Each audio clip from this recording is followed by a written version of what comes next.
belakangan ini kok tiba-tiba, ini kan semua tiba-tiba bisa terjadi. Ya itulah karena mungkin apakah itu karena pimpinan atau apakah itu sekelompok orang atau apa yang tidak tahu dan ingin apa nih ini pecah.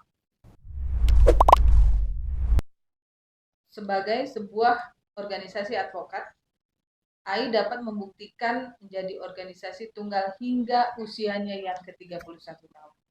Di usia yang ke-32 dan bahkan saat ini di usianya yang ke-33 tahun, AI harus menelan pil pahit dari kata perpecahan.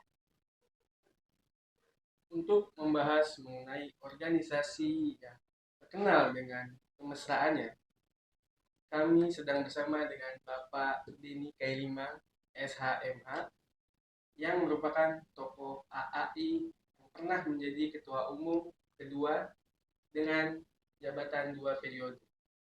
Apa kabar Bapak? Baik, selamat siang Ombudsman ya. Ombudsman Hukum ID. Hukum ID. Tapi masih fresh ya Pak ya? Ya. 75 tahun masih main golf. Ya, masih Dan jalan. sekali lagi kita ulangi, main golf dan no wine. Masih jalan itu.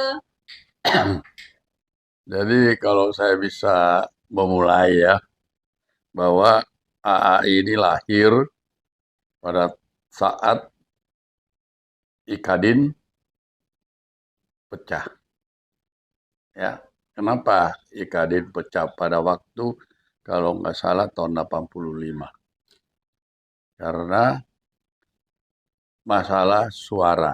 Jadi hak suara itu sebenarnya keinginan daripada kelompok kita AAI yang dimotori oleh Pak Yan Apul dan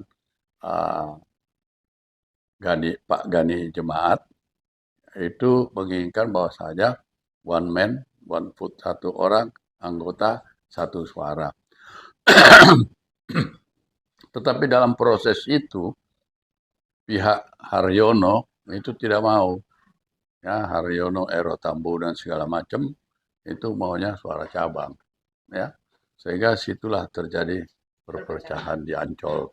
Maka lahirlah apa yang dinamakan Asosiasi Advokat Indonesia. Ya, pada waktu itu memang diberikan suatu anekdot gitu ya, bahwa AA itu anak asuh Ismail Saleh. Tapi sekarang ada anekdot lagi Pak? Nggak ada, itu dulu waktu lahirnya. Ya, jadi apa kata Pak pada waktu berdirinya Ikadin? Ya, pada waktu berdiri IKAI, Ketua Mahkamah Agung pada waktu itu Ali Said mengatakan ini bayi cacat.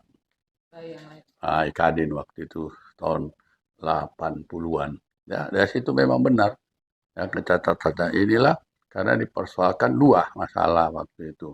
Yang pertama adalah SK Menteri dan kedua Pengadilan Tinggi. Ya, yang diterima Ikadin waktu itu hanya SK Menteri, nggak mau terima yang SK Pengadilan Tinggi. Jadi akhirnya mulai pecah di sana karena beberapa kawan dari Surabaya, kalau nggak dipimpin Ajis itu, ini kan mendirikan satu organisasi namanya IPH, Ikatan Penasihat Hukum Indonesia. Ini kira-kira sejarahnya ya, supaya semua bisa tahu bahwa ini kejadiannya demikian. Maka mulai pecah sana, timbul lagi one man one vote ya, dengan keinginan untuk cabang. Ya, jadi lahirlah AAI di tahun kalau nggak salah 90 ya, 90 lahir dan diketuai oleh Pak Gani Jemaat dan saya waktu itu sebagai sekjen. Ya, setelah itu selesai, kemudian diganti Pak Gani diganti oleh Pak Yanapul, satu periode juga ya, 90 85-90. Pak Yan kalau nggak salah enggak ya, 80 85 kalau nggak salah ya. Kemudian Pak Yan 90 95 ya. Pendek kata demikianlah, saya rasa 95 2000 ya, benar. 2000 saya sampai 2010 ya. Jadi mulai 2010 ada mulai timbul banyak organisasi ya. Dulu waktu Ikadin itu organisasinya adalah underbow dari partai-partai. Ya, Golkar punya, Kosgoro, Posbadi, Gotong Royong dan sebagainya, macam-macam ya. Itu BBH, Bina Bantuan Hukum, itu hilang semua, masuk ke pribadi-pribadi sekarang yang mendirikannya ya. Jadi di masa tahun 90-an sampai 2000 lah ya. Jadi saya berpikiran bahwasanya wah ini kalau begini terus saya punya keinginan bagaimana menyatukan organisasi-organisasi ini. Akhirnya saya bertemu dengan Ketua Mahkamah Agung pada waktu itu tahun 2000-an. Pak Bagir Manan. Saya ketemu beliau mengatakan, saya minta waktu itu apakah bisa kita ini rekrutmen itu diserahkan ke organisasi. Yang katakan ya kalau kalian bersatu baru bisa saya serahkan ujian itu kepada organisasi. Maka saya kumpulkanlah ya beberapa organisasi, yaitu ada Ikadin, ya, IPHI, HAPI, SPI, ya, ada 6, 7 mulai, ya, HKPM, 7 dulu, ya, HKPM, Himpunan Konsultan Pasar Modal dan Himpunan Konsultan Hukum, ya. Nah, ini kumpul semua, ya. Tapi sebelumnya bukan itu, jadi organisasinya perorangan saya kumpul 40 senior. Ya, saya undang secara pribadi, mereka kemudian timbullah masalah bahwa Bambuyung pada waktu itu mengatakan bahwa saya di kantor saya pertemuan selanjutnya, tadinya di kantor saya, kemudian pindah ke kantor Pak Buyung. Nah, di situ timbul satu masalah sedikit, riaknya kecil lah.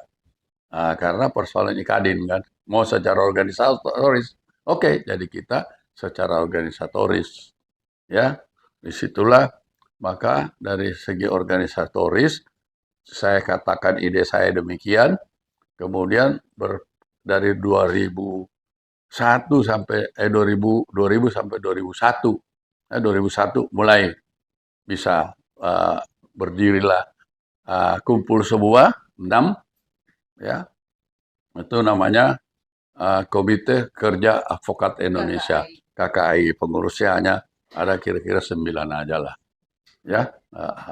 Jadi Hariponto adalah sekretarisnya waktu itu, ketuanya Sujono Ikadin, saya wakil ketua. Ini mengalah lah ya, karena kita tujuannya satu, untuk menyatukan. Begitu menyatu menandatangani itu, saya langsung telepon Pak Bagir. Pak Bagir, kami sudah bersatu, apakah saya bisa menghadap?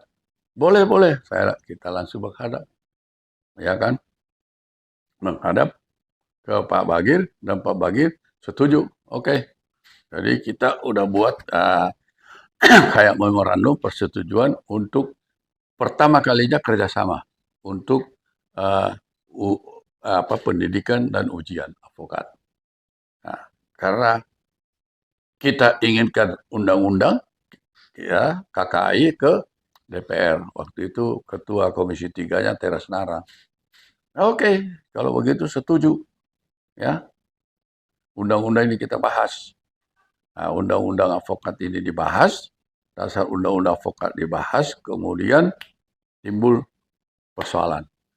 Mana kode etik kalian bersama? Kita akan dibikinlah pimpinan Saudara Luhut Pangaribuan. Nah, saya sebut nama karena saya tahu ya, supaya orang tidak lupa, ya. Itu tim bikin, jadi kita masukkan ke DPR. Dibahaslah itu, ya, dibahas. Ya, kode etik bersama sudah ada. Ujian kita rebut. 31 ini yang belum menggolkan undang-undang. Akhirnya Komisi 3 setuju, bahas berapa bulan itu dibahas, hampir 1 tahun dibahas. Ya, kemudian tahun 2003 keluarlah undang-undang itu. Jadi undang-undang, ya, di mana kode etik itu masuk di pasal 32, mutatis mutandis berlaku sebagai undang-undang. Jadi kode etik kita itu undang-undang loh. Ya, yang lain kode etiknya nggak ada undang, ini undang-undang. Ya, karena ada di pasal 32 Kitab Undang-Undang Hukum, Kitab Undang-Undang Advokat, ya, 18 tahun 2003. Nah, itu jadi undang-undang. Ya, berdalillah ya di apa ini Peradi, ya, tahun 2005. Ya, ada perubahan. Sujodo kalah di kandidat, jadi Otto Hasibuan yang masuk sebagai gantinya. Saya nggak mau, saya bilang oke lah, kalian lah, ya, nggak apa-apa. Nah, tapi timbul ini masalah. Masalahnya setelah itu adalah masalah IPHI, Sanung Lubis, Indra Sanung Lubis. Nah, itu ingin juga itu. Jadi, ya ini jadi persoalan lah. Ya, jadi ribut-ribut, mulai terjadi keributan. Ya, padahal waktu kita membuat suatu ujian, ya, profesi advokat, upah, itu zero KKN. Itu luar biasa berapa tahun itu kita bikin. Ya, tapi karena ribut-ribut segala mulai dipersoalkan lah. Ya kan, jadi akhirnya apa namanya, udah timbul benih perpecahan. Walaupun dalam hal ini apa namanya, kita berusaha, tetapi timbul perpecahan, lahirlah Kongres Advokat Indonesia yang dimotori oleh Indra Sanung Lubis. Dan ini salah satu pembina atau penasihatnya apa namanya, itu adalah Adnan Buyung Nasution. Padahal jabatannya waktu itu dia adalah Watimpres. Nah, jadi waktu Peradi ketemu presiden waktu itu SBY, saya utarakan itu. Ya, jadi ini kan sudah tidak sebagai apa ini Watimpres lagi, bukan negarawan kan, karena sudah memihak kan. Ya nanti dia pikirin katanya. Jadi situ muncul mulainya gangguan terus demi gangguan, ya terjadi di dalam ini. Kemudian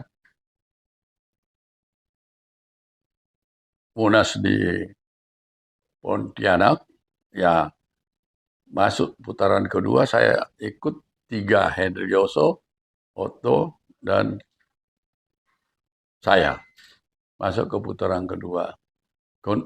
Suasana sudah tidak kondusif karena sekjen dengan ketua umum sudah bentrok, ya sudah tidak sepaham lagi, ya karena ada beberapa hal, ya jadi 2010 ya 2010 di Pontianak. Nah, saya memperjuangkan one man one vote, udah berhasil, udah oke di dalam Munas. Dengan demikian saya rasa cukup. Jadi pada waktu masuk sesi kedua, putaran kedua pemilihan, saya mengundurkan diri. Ya, saya bilang, Otto you teruskan aja, selesaikan.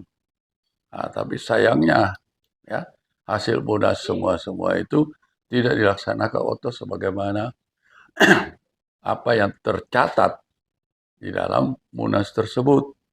Anggaran dasar tidak dirubah. Konon katanya 2010 itu dokumen yang Bapak sepakati itu hilang. Nggak ada. Itu nggak mungkin ada di siapa namanya orang dekat dia itu yang jadi ketuanya waktu itu. Almarhum Leonard Simarangkir kan jadi satu kubu mereka. Ya kan? Oke lah, saya bilang nggak, kita juga nggak ada masalah kan. Nah, tetapi waktu bau Kongres Munas di Makassar 2015 ya 2015 itu hasil pengurusnya itu baru disahkan oleh Menteri Hukum dan HAM bulan April. Peradi 2010-2015. Ya itu baru didaftar. Jadi saya melihat bahwa saja ya inilah sumber dari mulai kekacauan daripada organisasi. Nah, tetapi kembali ke belakang sedikit, dalam proses ini ribut, KAI juga udah ribut apa semua, akhirnya sebenarnya ada perdamaian antara KAI sama Perhadi, yaitu di kantor Mahkamah Agung. Kebetulan saya sebagai juru damainya juga, ya, di hadapan saya yang dipanggil oleh Mahkamah Agung untuk ini, di hadapan Mahkamah Agung dan Menteri Kehakiman waktu itu Patrialis Akbar dengan Pak siapa lagi orang Makassar ini, aduh, satu Pak siapa ya Ketua Mahkamah Agung ya, lupa saya, ya, Arifin Tumpak. Ditandatangani itu perdamaian. Tapi menjelang Munas di Pontianak itu diingkari oleh si Otto Hasibuan. Ya, sehingga konflik lebih makin menajam lagi. Ya, nah, itu terus didorong Mahkamah Agung apa segala. Sekian lama dia ganggu terus. Karena apa? Kita kan dapat privilege Peradi itu bahwa saja yang bisa mengajukan untuk sumpah hanya Peradi, ya. Tapi akibat dari perpecahan terjadi di Makassar, maka Mahkamah Agung keluarkan udah tidak siapa saja organisasi bisa ajukan, ya. Dan dari tetanya juga sekaitan dengan putusan Mahkamah Konstitusi, ada juga putusan Mahkamah Konstitusi, ya, bahwa saja pengadilan tinggi bisa saja untuk menyumpah siapa saja, tidak harus dari Peradi, organisasi advokat. Nah, inilah kekacauan demi kekacauan terjadi. Ya, jadi puncaknya Peradi ya, pecah 3, ya. Nah, itu yang tadi juga katakan. Ikut juga pecah 3. Berpecahan. Ya, jadi akhirnya karena mereka situasi dan kemudian amburadulnya, ya, organisasi di mana AAI adalah Peradi juga, AAI adalah ini juga, campur-campur kan, tidak ada yang satu gitu. Jadi kepentingannya sudah berubah. Nah, akhirnya tak tahanlah, AAI pecah juga. Akhirnya pecah juga.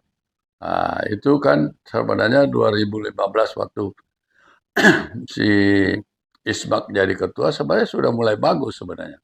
Tapi di internalnya juga mereka sudah mulai agak sedikit ada riak-riak, yaitu masalah sekjen segala macam kan, sehingga memang timbul beberapa hal, ya, sehingga proses dari AI yang kita harapkan bisa, yang tadi kita mempertahankan kemesraannya, ternyata kemesraannya cepat berlalu.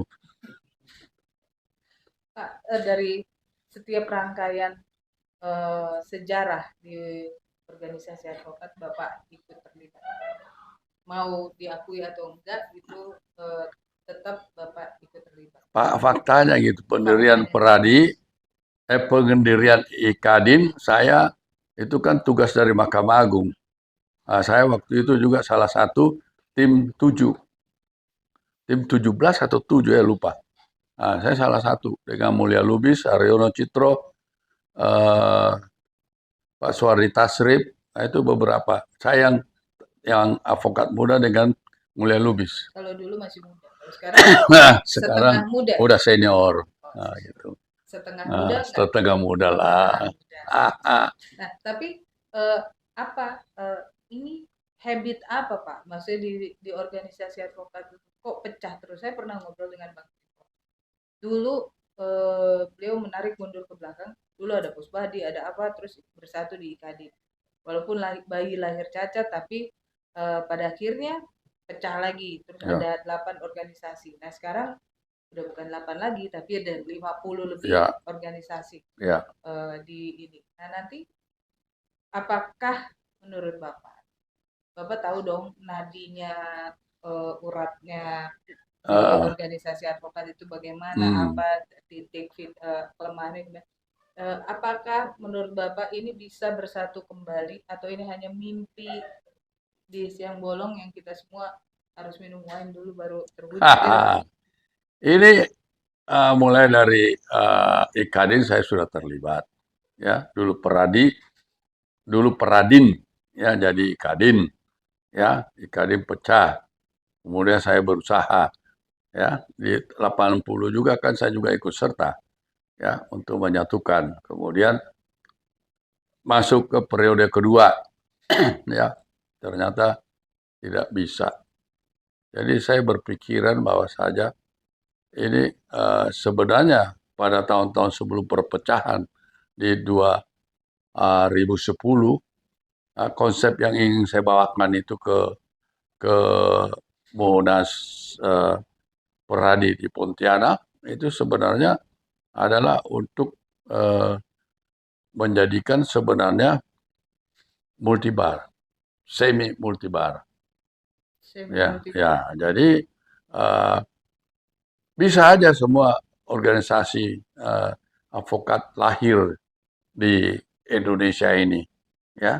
Karena saya berpikiran bahwa saja advokat-advokat tidak boleh terpusat di ibu kota saja. Harus ke daerah-daerah, jadi harus ada pemerataan. Ya, harus pemerataan bagi guna memenuhi keadilan bagi para pencari keadilan. Ya, kalau tidak ada advokat di daerah kan sulit. Nah, makanya saya menginginkan bahwa saja organisasi bisa berdiri dengan persyaratan. Saya terinspirasi karena saya waktu itu adalah penasihat dari KPU. Ya, saya terinspirasi bahwa saja ini sistemnya sama dengan partai politik. Apabila di kabupaten dia punya cabang, dia punya anggota berapa. Ya, minimal berapa. Kita kan 800 lebih. Waktu itu masih 375. Sekarang 800 lebih. Jadi setiap kabupaten atau kota itu berapa cabang yang dia punyai. Ya, kita ambil misalnya sedikit aja 20%-nya. Ya, kalau 20%, 30%, ya. Nah, kemudian dasar itu dia punya di pengadilan tinggi, DPW. DPW kan 40-an, 38 dah. 38 provinsi. Di provinsi itu dia provinsi ada membawahi berapa cabang. Ya. Jadi sana kan terlihat sebuah terdaftar dan dalam memberikan bantuan hukum. Nah, khususnya juga membantu pemerintah dalam menyalurkan dana bantuan hukum yang ada di pemerintah. Ya. Nah, itu jadinya. Jadi ada satu namanya dasar itu bisa mendirikan organisasi. Nah, tapi di atasnya adalah Dewan Nasional Advokat atau Dewan Advokat Nasional. Ya, itu yang kira-kira cuma berapa orang di sana yang merupakan suatu dewan yang membuat kebijakan-kebijakan, ujian-ujiannya apa semua pendidikannya, ya. Itu yang menjadi ini disalurkan kepada organisasi-organisasi. Ya seperti kayak KPU-nya lah. Ya. Tapi Pak, kayak Dewan Pers.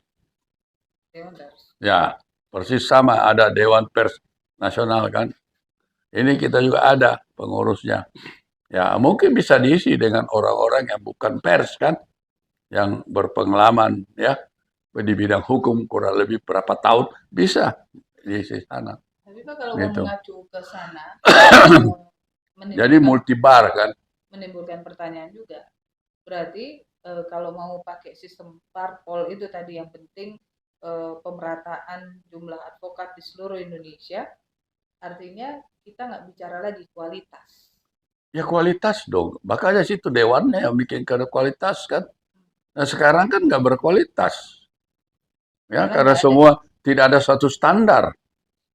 Ya seenaknya semua organisasi yang baru saja diterima juga sama Departemen Hukum dan HAM sebagai organisasi, ya kan, untuk melakukan pendidikan dan kemudian menyumpah.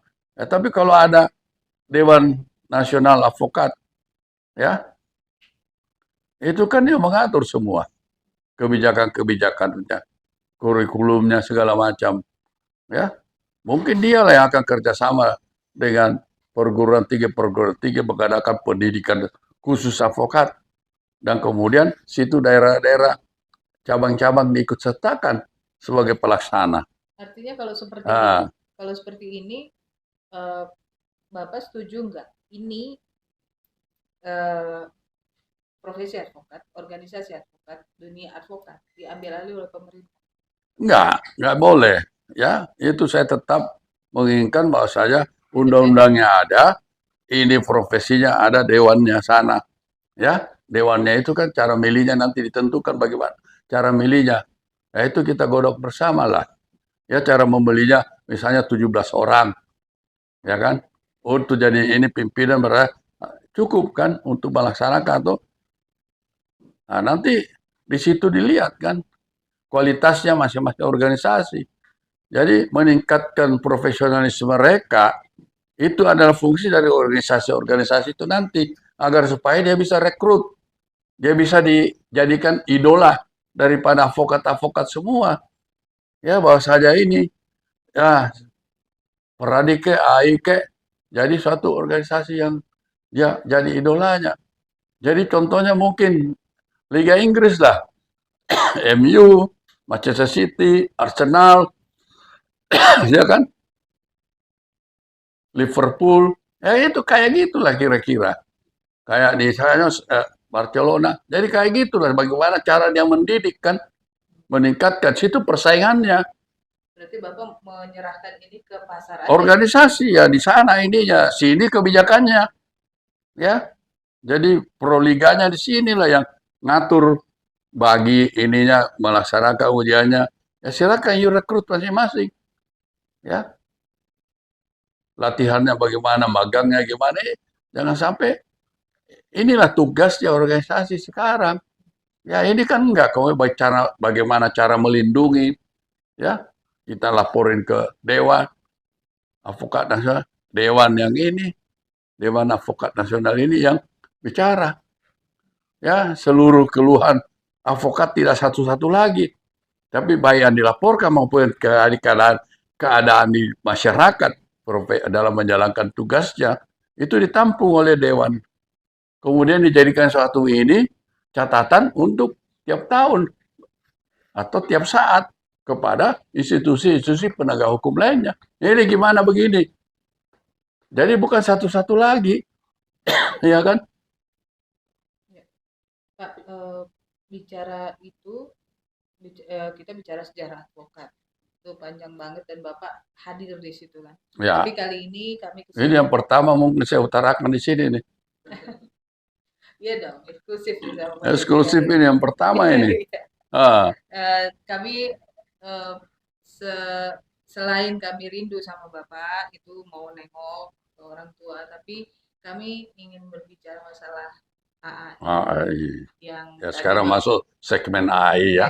Nah ini yang agak seru-seru ngeri-ngeri sedang. Ya. Karena ini adalah rumah Bapak yang Bapak lahirkan juga bersama dengan Pak Yan, Pak Noto dan yang Pak Palmer juga. Itu menelan pil pahit di tahun kemarin itu sudah pecah. Nah, ya, jadi 2020 ya. Nah, itu 2021, juga 20 udah mulai.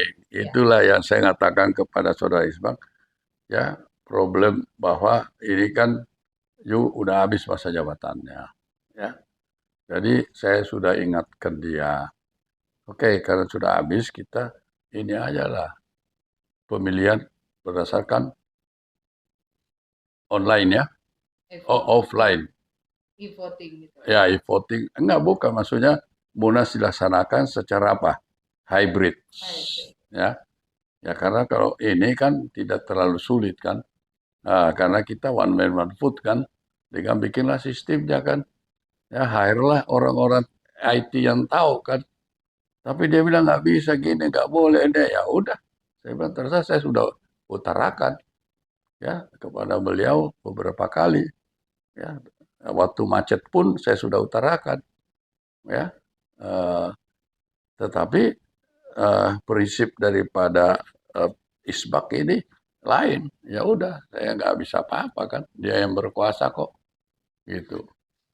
Pak, selain yang tadi Bapak bilang itu, selain perpecahan, apa ada pencapaian lain dari AI yang mungkin yang positif? Jadi menurut kami perpecahan juga pencapaian loh, Pak. Selain perpecahan. Ya, jadi selama ini kan kita sebenarnya ini kan cukup baik ya di dalam organisasi, boleh dikatakan ya kiprahnya dan pengenalannya dan anggota-anggotanya ya cukup baik di dalam masyarakat ya dalam hal ya ini ya. Jadi seperti saudara katakan tadi, kemesraannya setiap ini kan ada saja, ada selalu. Jadi nggak ada apa-apa sebenarnya. Cuma inilah belakangan ini kok tiba-tiba, ini kan semua tiba-tiba bisa terjadi. Ya itulah karena mungkin apakah itu karena pimpinan atau apakah itu sekelompok orang atau apa yang tidak tahu dan ingin apa ini pecah gitu. Tapi dengan melihat keadaan sekarang ini, Bapak optimis AI bisa kembali? Ya kalau saya lihat begini sebenarnya, ya karena ini kan apa namanya timbulnya masalah ini karena juga ada administrasi yang tidak beres di kepengurusan. Berarti Bapak Ya, mengakui ada maladministrasi. ya ada ketidakberesan belakangan setelah saya tahu ya bahwa saja saudara Hampri juga pimpinannya waktu itu eh, tahun 2014 barangkali itu merubah nama AI berdasarkan hasil Munas, merubah menjadi AI on official nobile, yaitu adapternya dan kemudian mendaftarkan ke uh, Kumham sebagai ormas kan. Nah, jadi ini setelah itu ya ternyata kepengurusan 2015 sampai 2020 hasil Munas kalau nggak salah di Makassar itu tidak didaftarkan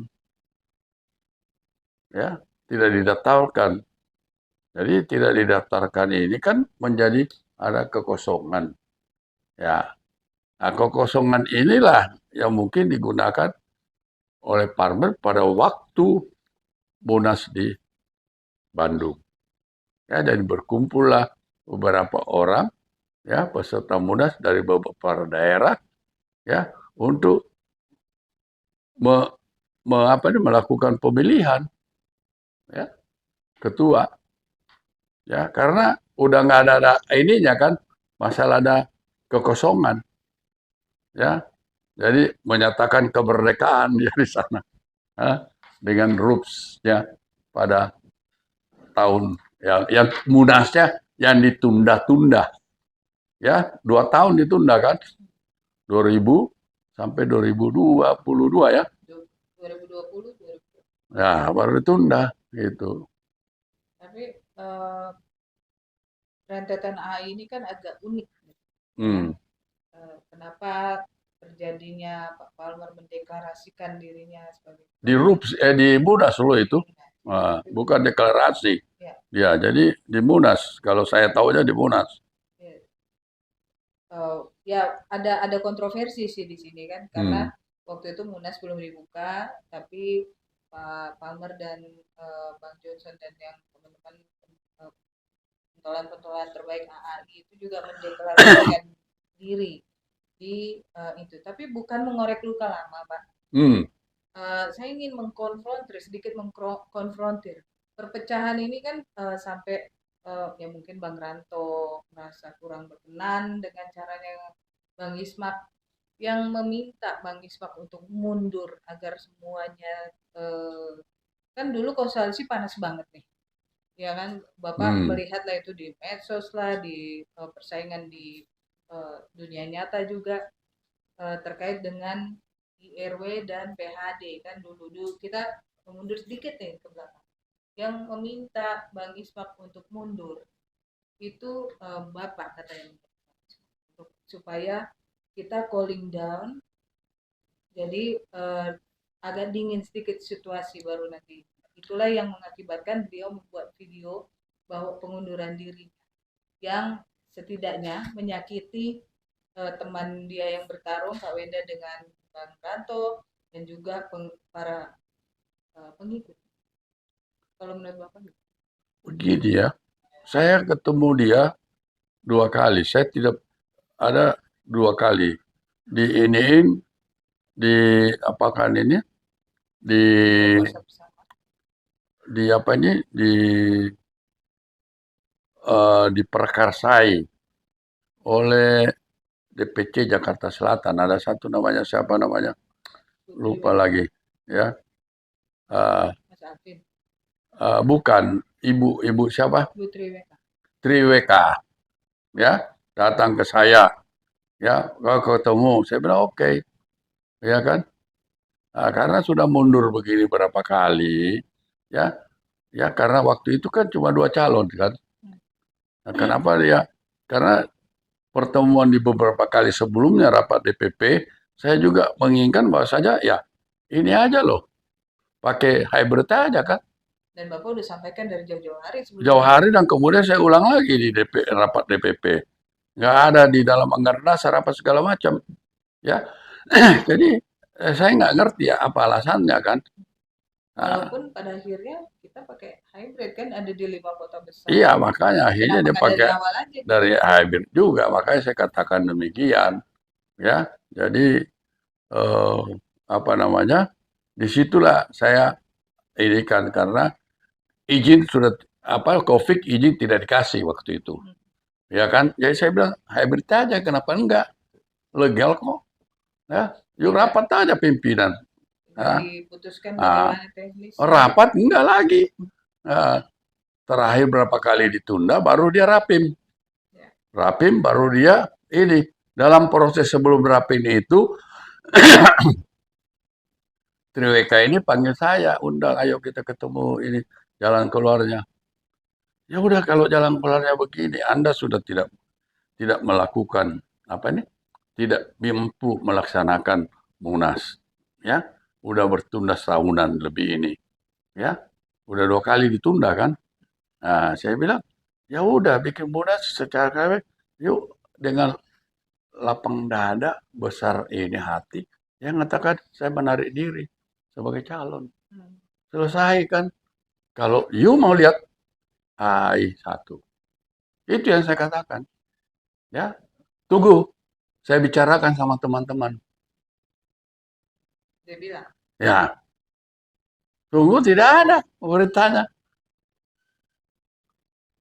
Jadi di bulan apa? April, Wenda juga. Si Triweka panggil lagi, ayo ketemu di penting. Ya, saya bilang gimana hasilnya? Nggak ngomong.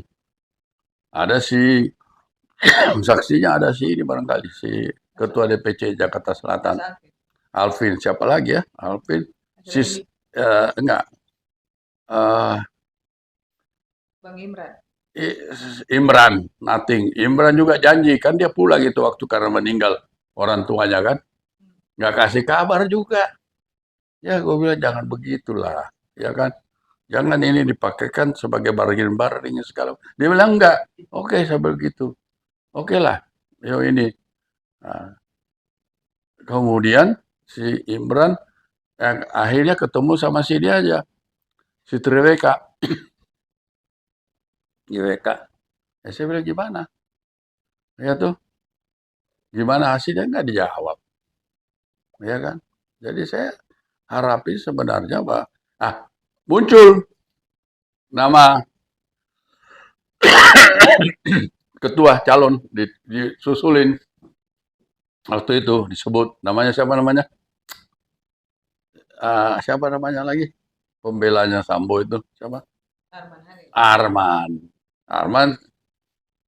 muncul Arman ya namanya tuh Pak. Ya udah dia calonin kalau gua nggak maju Arman yang ini ya saya bilang diprotes waktu itu diprotes juga sama si apa namanya Bandung, si Kawendan. Panjaitan. Siapa Panjaitan ini? Ah, itu Johnson. bukan ada Panjaitan juga si Bandung, DPC Bandung. Oh, Singap Panjaitan. Singap Panjaitan. Nah, itu nggak boleh begini dong. Ya saya bilang nggak ini dong. Udah lewat masa pendaftarannya. Masa mau yuk bikin baru lagi kan? Udah lewat masa pendaftarannya ini. Ya, nah, Imran telepon saya sama siapa dia ya waktu itu? Oh sama ini, sama si Selatan, Alvin mau ketemu saya. Dia ngomong ini nih ya, saya dengar aja. Saya bilang oke. Oh ya kan, saya bilang kan udah lewat semuanya apa mau di ini kan. Nah, dia tujuannya untuk menyatukan apa segala macam. Habis ini langsung gua mundur, gua satukan mundur. Jadi ya saya bilang terserah you, saya bilang nggak ada kemampuan, saya bilang. Ya kalian-kalian lah semua yang ini kan. Nah, jadi sebenarnya kan logikanya juga kan sudah tidak ada. Calon itu kan sudah ditutup. Ya, ada juga ada calon. Palmer dan Ismak. Kok Ismak? Harusnya dikunci di situ. Iya kan Ismak. Ngapa dia munculin baru? Kapan si ininya, si dukungannya dari mana? Waktunya apa? Jadi proses kan di proses panitia penyelenggara munas itu kan ada waktunya pendaftaran dengan didukung berapa cabang kan. Nah ini udah nggak ada, berarti dia sendiri yang membuat masalah, iya kan? Masalah baru lagi, ya tuh, gitu. Jadi masalah baru lagi itu kan berbuntut panjang. Ya itulah akibatnya semuanya. Ya, kemudian saya sudah wanti lagi. Ini izinnya mana? Izin tidak ada. Nah, saya telepon si Wawan tuh, Wan, gimana ini? ini OC-nya kan. Saya telepon SC-nya, nggak ngerti SC-nya juga, ya kan? Jadi hanya itu waktu saya telepon si apa ini siapa namanya sekjen kita ini siapa namanya Efran. Waduh, gimana? Ya suratnya saya dapat, izinnya kan cuma dapat 500, 250 atau 500 untuk hotel itu. Saya bilang ini nggak benar nih kalau begini, ya kan? Gimana? Dia mau pindah ke kabupaten. Saya bilang sama aja, jangan. Jadi saya bilang ini nggak mungkin bisa dilaksanakan, ya, nggak mungkin harus dilaksanakan. Ah, di samping itu proses itu kan terjadi suatu proses tersendiri setelah tunda kan ada beberapa apa nih keuangan yang dipersoalkan di dalam rapat DPP saya ikut ada beberapa dibentuklah tim verifikasi. Nah, mereka lah pergi ke verifikasi. Ya, ternyata banyak uangnya, bolong-bolong juga. Uang peserta. Nah, itu juga dipersoalkan kan. Nah, jadi ini semua udah nggak keruan lah. Ke satu pencalonan sudah ditutup. Bahasa kok bisa muncul orang baru, ya. Nah itu yang ini jadi masalahnya. Kemudian soal izin nggak ada, ya. Nah, apa di Jakarta pun nggak ada izinnya. Dibilang Jakarta 250, ternyata saya datang kan saya nggak ke Bandung, saya di Jakarta. Ya, karena saya tahu pasti nggak jadi. Nah, saya ke Jakarta Hilton kalau nggak salah ya, Sultan ya, itu udah bikin sampai di luar pakai tenda segala macam. Saya bilang, Sri Meguna saya tanya, lu bisa tanggung jawab nggak? Ya, ini izinnya nggak ada. Jadi itu persoalannya lah, ya. Jadi ini saya kemukakan sesuai apa yang saya ketahui dalam proses Munas. Nah, dari bola salju itu kan semakin besar ya Pak. Ya, Sekarang berbuntut ke pengadilan TUN, salah satu pihak sudah dinyatakan dikabulkan gugatannya, yaitu AI Officium Nobile. hmm, Tapi ada yang menarik di putusannya. Selain membatalkan 2 SK Ketua Umum lainnya, itu membatalkan juga SK-nya Bang Isma 2005. ya dia daftar kan belakangan. Maksudnya artinya kalau menurut Pak Palmer, ada juga bukti videonya bahwa produk yang dihasilkan oleh DPP AAI versi ISMAK waktu WASI 1 dari 2015 sampai 2020, taruhlah sampai 2020 dan masa transisi COVID itu hoax. Ya, jadi setelah diketahui bahwa kepemimpinan ya DPP AI 2015-2020 ternyata tidak terdaftar di Menteri Hukum dan HAM, di AHU sebagai badan hukum. Ya, jadi ada kekosongan jadinya. Dia kan tidak bisa bertindak untuk dan atas nama Peradi. AI. Ya, jadi tidak bisa bertindak untuk dan atas nama AI. Kecuali berlaku internal. Ya, jadi di dalam hal ini seluruh tindakannya itu yang keluar, ya itu tidak sah sebenarnya karena tidak terdaftar sebagai bahan hukum. Ya, jadi dari 2015 sampai 2022 ya 7 tahun itu kan kosong. Ya, jadi semuanya sudah tidak dia tidak mempunyai suatu kapasitas sebenarnya.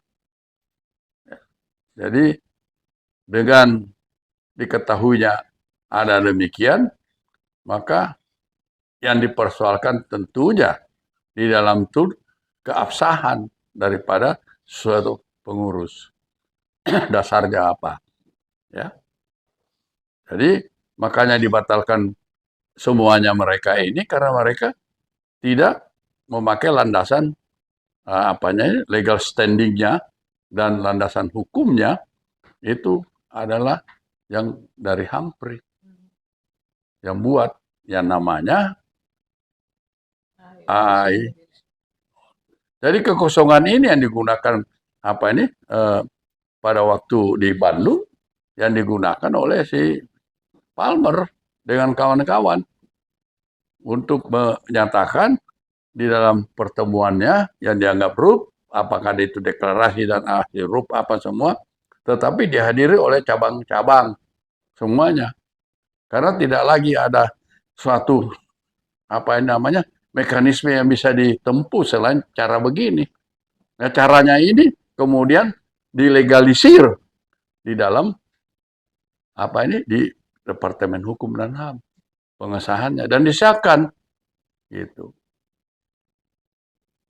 Tapi tadi Bapak sudah singgung AI bisa dikatakan sekarang pecah jadi 3. Tapi menurut Bapak apakah ini harus ada rekonsiliasi atau bagaimana?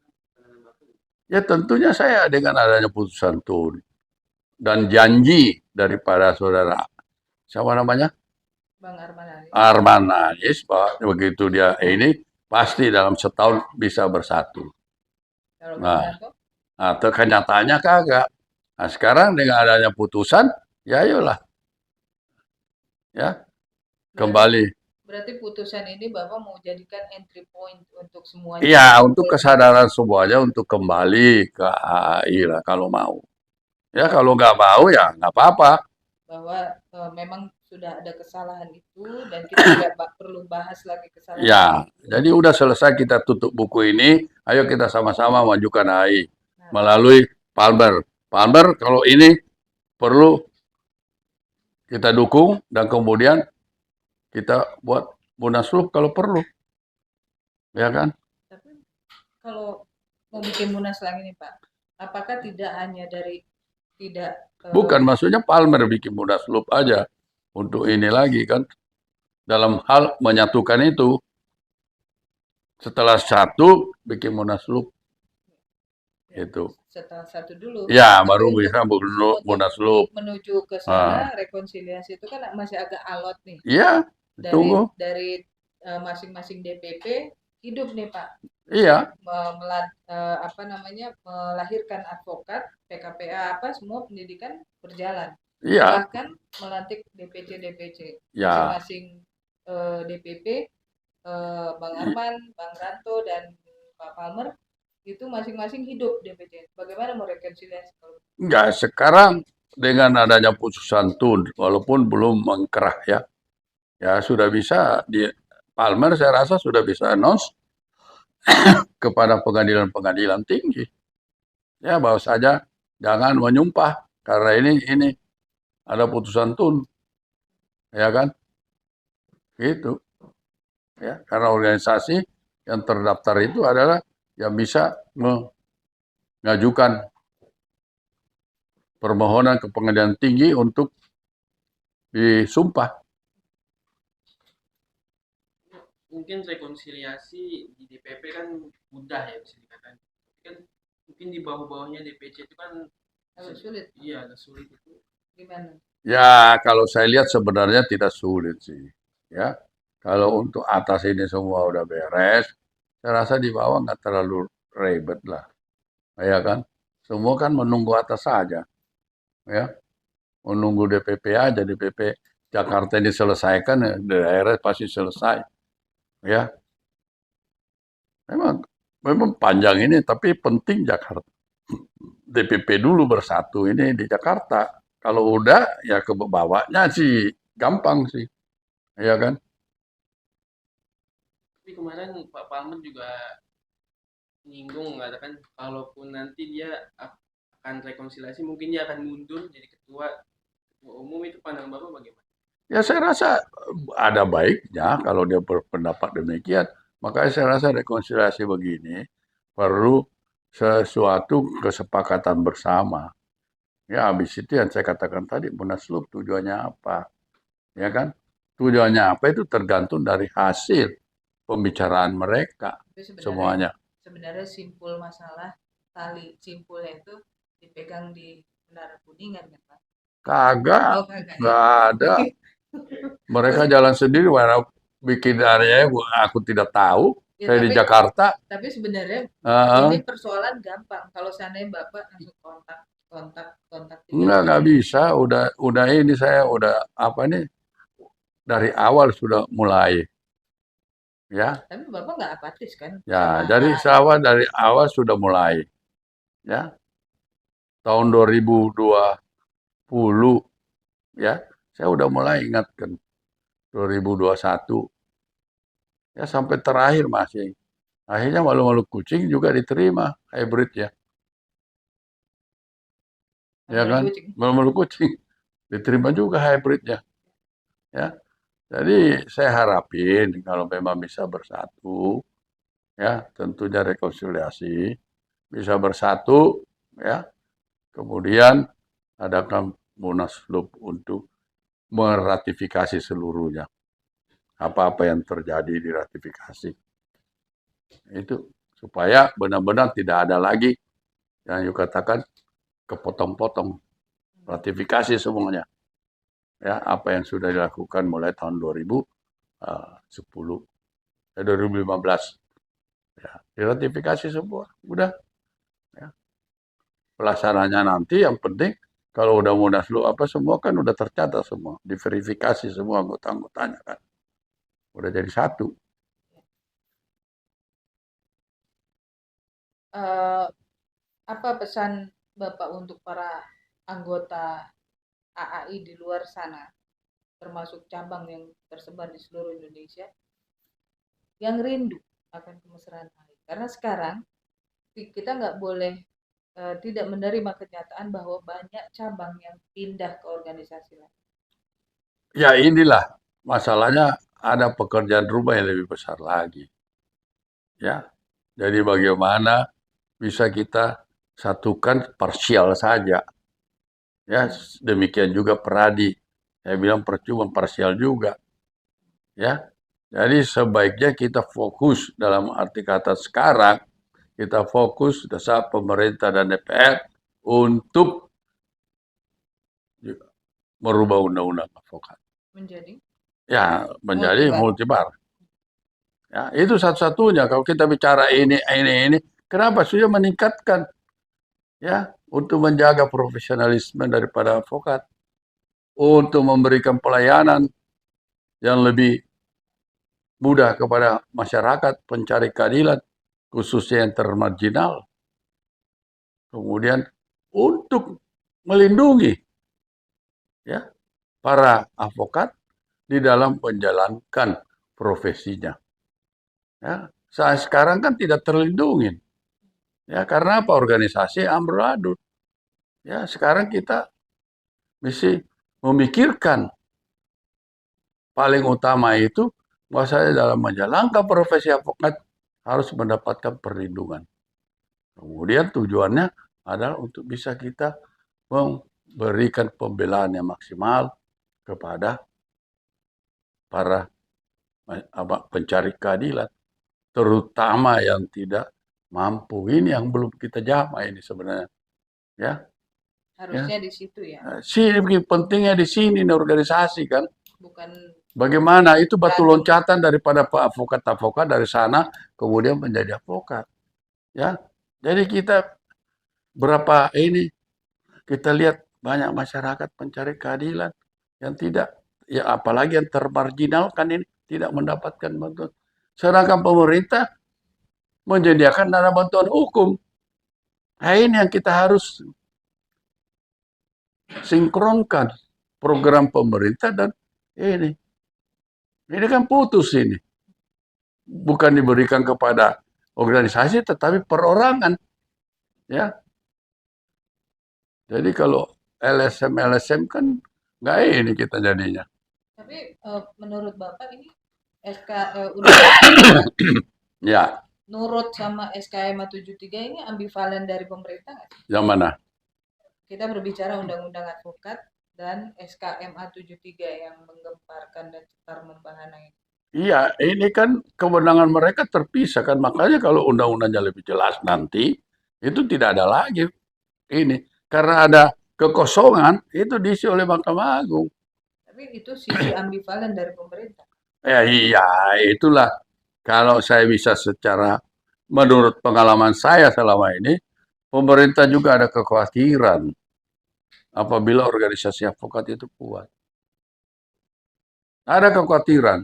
Jadi selalu, ya langsung atau tidak langsung, ya kalau berkelahi lah, mereka senang. Ya, berkelahi, dia lihat mana sisi ini, biar tambah berkelahi, dia kasih lagi suratnya. Nah ini, dia tidak mau menginginkan profesi advokat ini kuat.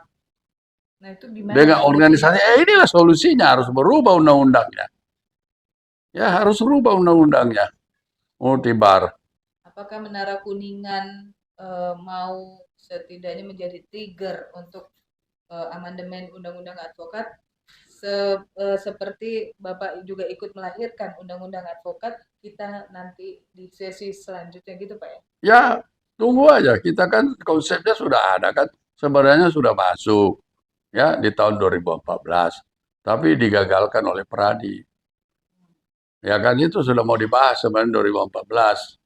Ya, saya di Bamus sudah memberikan keterangan apa nih, masukan-masukan di Bamus. Tapi begitu masuk di peningkat ke dalam pembicaraan 2014 waktu itu bom pemilu apa segala, pas itu mau dibahas, buyar karena Peradi demo segala macam di sana. Itu. Jadi kita harapin pemerintah tentunya melihat keadaan ini ya dan DPR teman-teman di DPR melihat keadaan ini seharusnya membuka kembali ya file-file dari rancangan undang-undang advokat yang sudah mau direvisi. Tapi yang saya kenal sosoknya Bapak itu kan nggak takut walaupun di demo juga. Bapak kan punya water cannon, usir aja mereka gitu. Enggak, bukan maksudnya DPR yang di demo. Iya, maksudnya kan Ah, Bapak mendorong ini untuk masuk ke misalnya prolegnas ya, atau apa, tapi mereka demo. ya nggak Kan Bapak apa-apa. punya water cannon. Kalau demo-demo kan gampang aja itu kan, ya. Kalau kita juga bekas demonstran, iya kan? Jadi yang demo yang benar aja kan, apa yang ini. Apakah memang Pak advokat mau begini terus atau mau berubah? Harus Ya, berubah. ya. Jadi kita harus rubah ini keadaan, ya. Jangan sampai profesi terhormat ini begini keadaannya. Kita harus rubah. Vincent? Oke? Terima kasih. Terima kasih, Tapi ya. tunggu dulu, Bapak Hmm. belum menyapa para apa ya, dibilang konstituen, kita bukan organisasi parpol. Ya, para rekan-rekan Para AI, rekan AI di seluruh ya, Indonesia, Indonesia. marilah pulang ke rumah yang Ya, jadi saya mana. harapin dengan situasi sekarang sudah cooling down, ada putusan, ya, marilah kita sama-sama, ya, kembali lagi ke pangkuan kemesraan, ya. Itu harapan saya, ya. Jadi para pimpinan-pimpinan atau teras dari AI sekarang ini, ya, nahan diri, ya, rendah hati untuk kemajuan AI. Ya, kembali kita mesra-mesraan. Thank you.